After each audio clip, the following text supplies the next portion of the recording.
साथियों नमस्कार। रीट स्पेशल के तहत हम प्रैक्टिस सेट कर रहे हैं हिंदी विषय के लिए। आइए कुछ और प्रश्नों के माध्यम से सीखने का प्रयास करें। सबसे पहले हम पहले एक बार गद्यांश को पढ़ेंगे। आइए गद्यांश को पढ़ने का प्रयास करें। पुराने ज़माने में लिखे हुए को कंठस्थ कर लेने का लोगों का अनोखा ढंग था।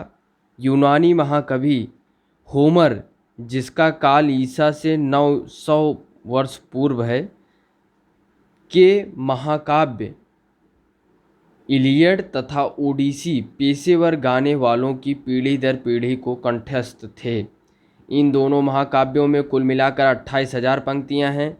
कुछ चारण तो इससे चौगुना याद कर सकते थे। भारत में सदा से कई भाषाएं बोली जाती रही हैं, किंतु पुराने ज़माने में संस्कृत भाषा का प्रयोग सारे भारत में होता था। भारत के कोने कोने से कवियों और विद्वानों ने संस्कृत के जरिए ही भारतीय साहित्य का भंडार भरा। प्राचीन भारत का दर्शन तथा विज्ञान दूर दूर के देशों तक फैला और हिमालय पर्वत और गहरे गहरे सागरों को पार करके भारत की कहानियों का भंडार तथा सरित सागर, पंचतत्व और जातक दूर दूर देशों तक पहुँचा। आइए क्वेश्चनों को देखें। कंठस्थ का आशय क्या होगा? तो कंठस्थ का आशय याद कर लेना। महाकाव्य शब्द में कौन सा समास है? तो महाकाव्य शब्द में कौन सा समास है? महान काव्य है जो कर्मधार है। अनोखा शब्द का समानार्थी, तो अनोखा शब्द का केवल अनूठा, केवल अनुपम, केवल निराला, उपरोक्त सभी, तो उपरोक्त सभी हो जाएगा। विद्वान शब्द का स्त्रीलिंग शब्द क्या है? तो विद्वान शब्द का स्त्रीलिंग शब्द विदुषी। भारत के कोने कोने से भारतीय साहित्य का भंडार किसने भरा? कवियों और विद्वानों दोनों ने। भाषा शिक्षण के संदर्भ में कौन सा कथन सही नहीं है? तो भाषा अर्जन और भाषा अधिगम में अंतर होता है। भाषा शिक्षण में केवल भाषाई शुद्धता पर ही अधिक बल रहता है। भाषा सीखने में अन्य विषयों को अध्ययन अध्यापन सहायक होता है। समृद्ध भाषा परिवेश भाषा अर्जित करने में सहायक होते हैं। तो हमारा जो है बी विकल्प सही नहीं है कि भाषा शिक्षण में केवल भाषाई शुद्धता पर ही अधिक बल रहता है। तो विकल्प बी हमारा हो जाएगा। चूँकि पूछा है सही नहीं, तो विकल्प बी। भाषा शिक्षण का संप्रेषण परक उपागम, तो संप्रेषण परक उपागम क्या है? संदर्भ में भाषा प्रयोग की कुशलता पर बल देता है, तो संप्रेषण परक उपागम कहलाता है। प्लेटो का यह कथन बच्चा बड़ों के बीच एक विदेशी की तरह होता है किस भाषिक सच्चाई की ओर संकेत करता है? तो बच्चे अपनी भाषा में बोलते हैं जिसे बड़े सही नहीं समझ पाते। तो वह जो है एक विदेशी की तरह होता है क्योंकि उसकी पूरी भाषा बड़े समझ नहीं पाते या समझने का प्रयास करते हैं। तो विकल्प ये सही हो जाएगा। लिखना एवं पढ़ना सीखने के संदर्भ में कौन सा कथन सबसे उपयुक्त है? तो लिखना और पढ़ना सीखना समान रूप से अंतः संबंधित हैं। बच्चे भाषा सीखने की क्षमता के साथ पैदा होते हैं। मुख्यतः यह किसका विचार है? तो ये नोम चॉम्स्की जी का विचार है। भाषा शिक्षण की कौन सी विधि मातृभाषा को मध्यस्थ बनाए बिना दूसरी भाषा को सिखाने पर बल देती है? तो प्रत्यक्ष विधि। प्रत्यक्ष विधि के अंतर्गत भाषा शिक्षण जो है प्रत्यक्ष विधि मातृभाषा को मध्यस्थ बनाए बिना दूसरी भाषा को सिखाने पर बल देती है।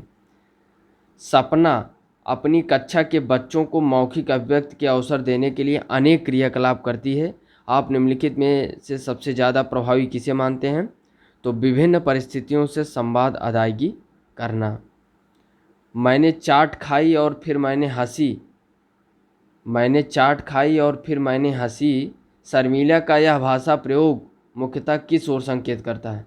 व्याकरणिक नियमों की जानकारी न होना, कि मैंने चाट खाई मैंने हंसी, तो ये सब वाक्य जो है व्याकरणिक दृष्टि से सही नहीं है। हर व्यक्ति को मैंने ही सच्चाई दिखाई, तो वाक्य पर चर्चा करने का उद्देश्य तो बच्चों को संज्ञा के प्रयोग का ज्ञान कराना, बच्चों को सर्वनाम के प्रयोग का ज्ञान कराना, बच्चों को क्रिया के प्रयोग का ज्ञान कराना, बच्चों को भाषा की नियमबद्ध प्रकृति की पहचान और उसका विश्लेषण करना सिखाना। तो ये जो है हमारा हो जाएगा कि चूँकि स्टेटमेंट क्या कह रहा है, हर व्यक्ति को मैंने ही सच्चाई दिखाई।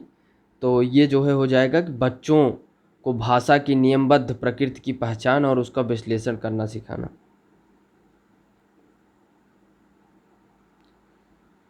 कहानी सुनाने से, तो कहानी सुनाने से क्या होता है, बच्चों की कल्पना शक्ति व चिंतन शक्ति का विकास होता है।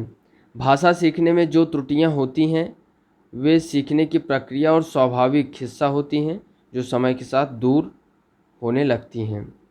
आइए कुछ मुहावरे और लोकोक्तियां हैं, इनको हम सॉल्व करने का प्रयास करें। 9 2 11 होना यानी तुरंत भाग जाना। ऊँट के मुंह में जीरा, बहुत अधिक चाहने वाले को बहुत कम देना।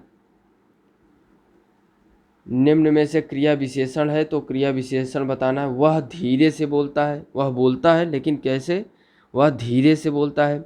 ये हो जाएगा धीरे से, ये क्रिया विशेषण हो जाएगा।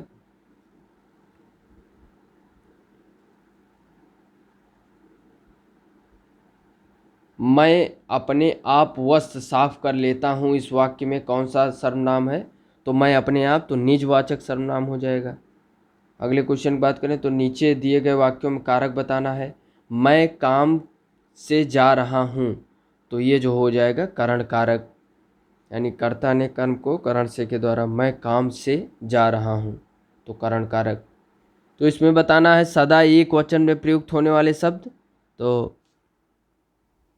तो सदा एक वचन में प्रयुक्त होने वाले शब्द क्या है, सहायता।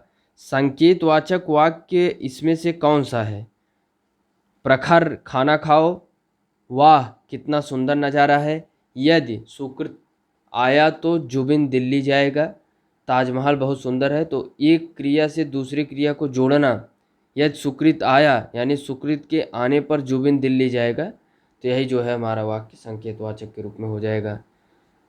अगले क्वेश्चन की बात करें तो कौन सा मिश्र वाक्य का उदाहरण है, तो यदि पढ़ाई करोगे तो पास हो जाओगे, यदि और तो, पढ़ाई करोगे तो पास हो जाओगे, तो ये हमारा मिश्र वाक्य है।